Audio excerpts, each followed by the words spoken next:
a team that really seems to have their act together. That is the Sixers, right? They took care of business and swept the Nets. Joel Embiid, he did not play in Game 4. Only team that swept the first round here. So have they been the most impressive team so far, would you say, guys? I think generally, yes. What has impressed me is that the Nets tried to do things to neutralize Joel Embiid, one of the potentially the best player we saw in the NBA this year.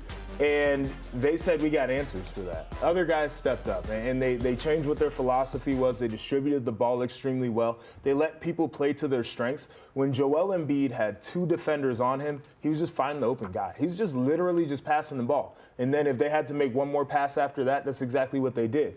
And I think there's this idea of, they got some superstars, but team basketball still wins. And that's what they played. Yeah, I think with the Sixers, did we expect them to win this series? Yes. I think the fact that they were down in some of those games and were able to come back and look like the better team, big for their confidence, right? You saw Tobias Harris, a guy who's been kind of up and down, have a solid series. Tyrese Maxey, he's just continued to improve from what we saw last postseason. So I'm really excited to see what they could potentially do if they are healthy. Yeah, Joel Embiid, we know how big he is for that team, but you got to give some credit here to Paul Reed. He has been a big help off the bench in that Game 4 there with Joel Embiid's absence. He had 10 points and 15 rebounds, talking about, that next man up mentality, and that's what you need when you're creating a team to really go far and win the finals there. But, Doc Rivers, he was asked about Embiid's status going into the Eastern Conference semifinals here, and he's still kind of unsure. He said probably 50% at best. So we'll see